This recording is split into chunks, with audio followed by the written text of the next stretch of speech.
I didn't ask any questions. This man just really taught me how the law of attraction really works. And he said, Mike, you come here 1 hour a week for 7 weeks, and I promise you'll get everything you want in life. And by the way, it's $50 a week. I didn't have 50 cents.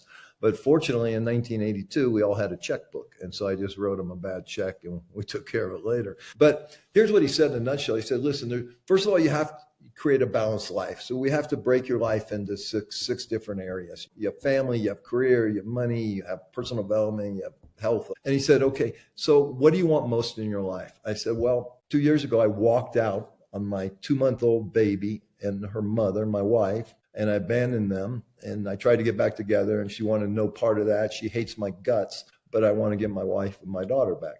So he said, okay, let's write an intention as if it already exists, because there's no difference between imagination and reality.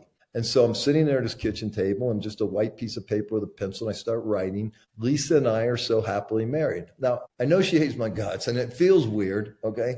But I'm writing and I just get a little glimmer of hope. It's like, and next week, what do you want, Mike? I want to own my own business, a contribution. So you have to give back. So I said, well, let's create a home for troubled youth. I just followed the simple instructions. And by the way, 2 years later, that woman that hated my guts called me up and asked me to escort her to a Christmas party. We ended up getting remarried and having 3 more beautiful children.